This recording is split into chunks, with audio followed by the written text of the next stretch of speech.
let me first start off by stating the obvious that I am so happy it seems like 49er rookie wide receiver Ricky Pearsall is going to be just fine.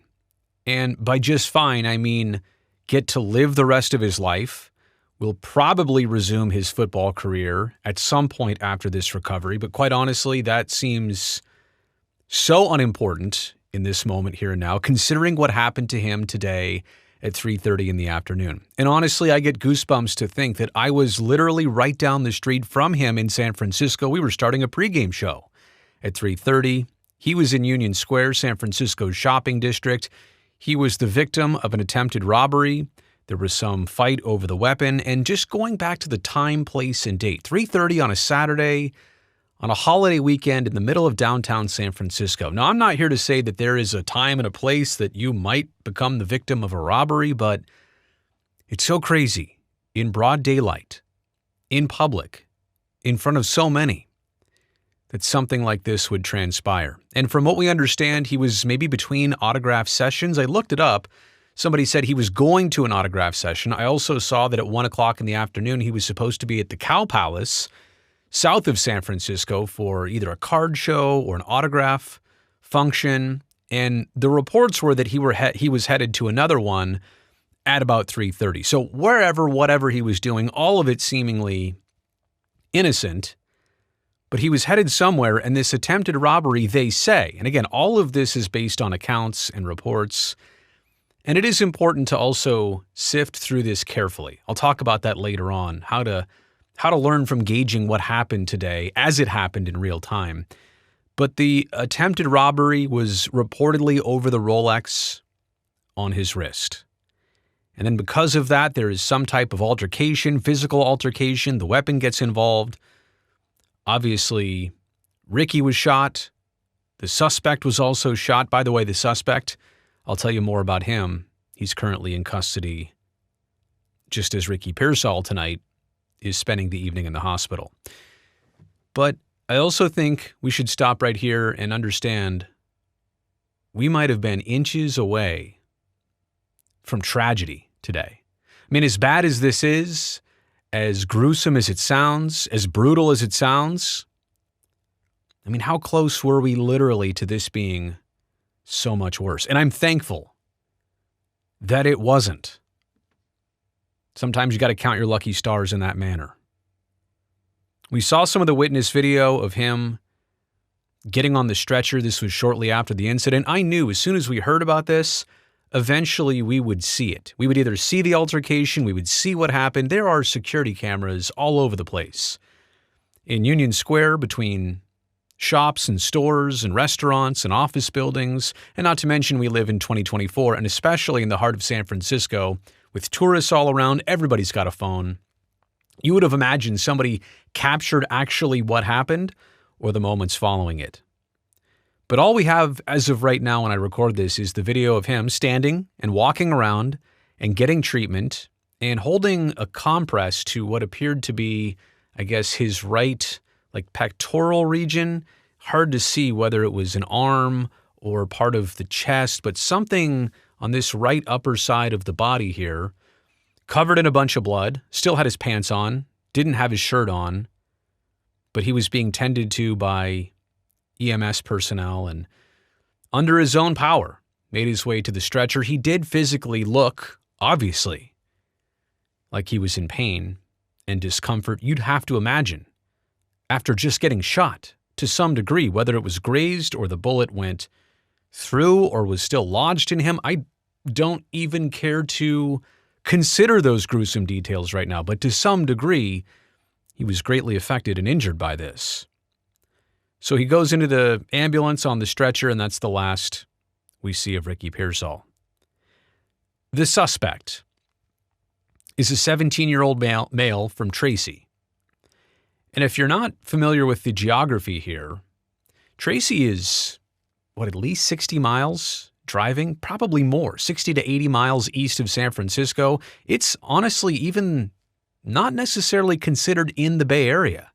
You have to go over the Altamont Pass, which is kind of like the border, the gateway on the eastern side to Central California and into the Bay Area. And quite honestly, Tracy is more in the Central Valley than it is the Bay Area. So here's a 17-year-old, correct me if I'm wrong, but a high schooler who has a gun, who's in San Francisco. We'll talk about the political ramifications of this in just a second, and I'm honestly not going to go that deep into it, but it becomes even more hard to comprehend and fathom and understand and how crazy this is. Again, the time of what happened, the place of what happened, the surroundings of what happened, and the suspect potentially behind what happened here.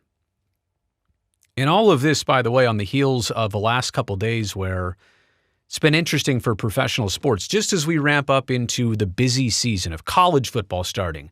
Basketball and hockey are right around the corner. The NFL is right around the corner. Baseball playoffs are right around the corner. And for Ricky Pearsall, think about what the last couple months have been like.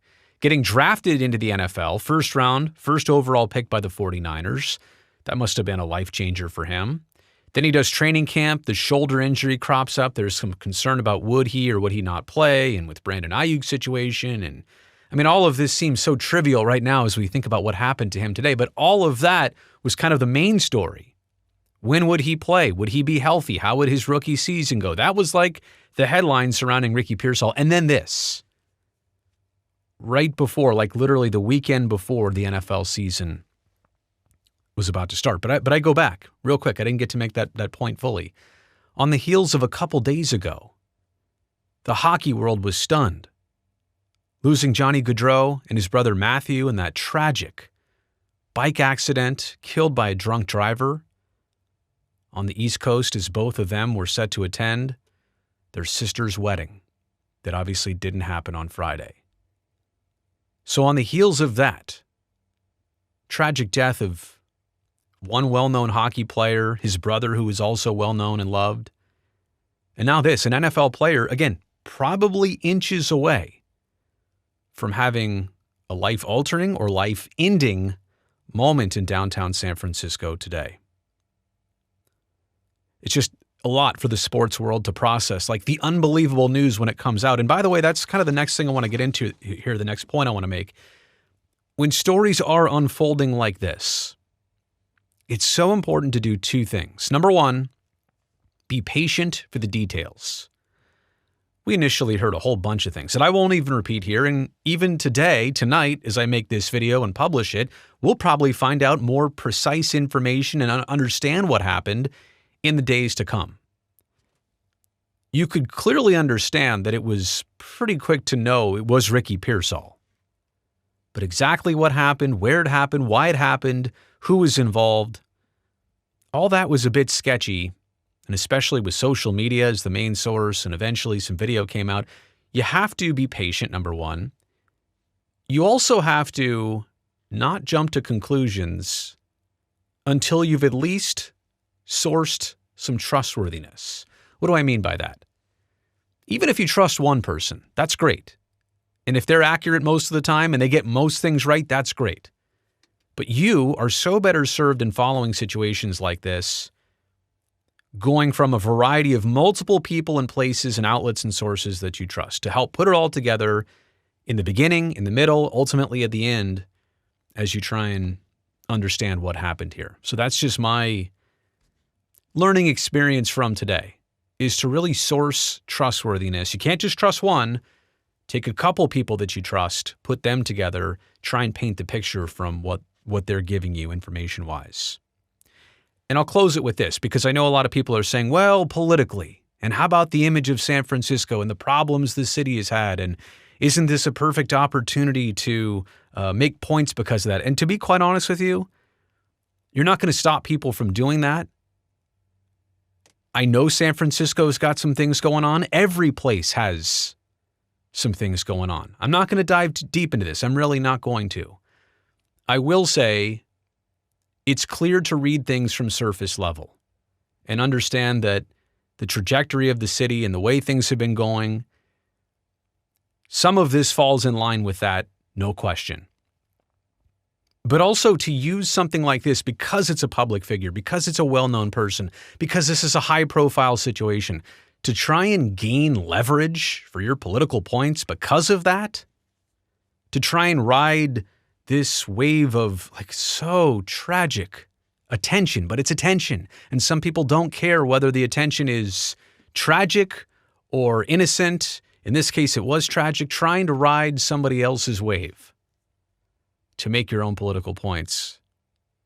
I mean, if it still makes sense for you to do that 3-5 days from now, it seems like a different story. But in the instant, in the immediacy of we still don't even know what's going on or how Ricky Pearsall is going to recover, and you're quick to make this about you or something else. There's a lot of time and place for politics, I suppose, in our world, and for people that really want to dive deep into that. And again, that's not me here in this video. It's not what this is all about. This is about how close we were to tragedy today. And that's how I wish most people would see this and understand it. Again, plenty of time in other places for the political side, but I just think not right here, right now, and not to expand on it because it's an NFL player. But anyway, again, I think I'll close by repeating what I said at the start. You hate to see this happen. You hate to see something so crazy, so thoughtless, so insane happen. But all things considered, I'm glad that the conclusion could have been so much worse, and it seems like everything is going to be okay.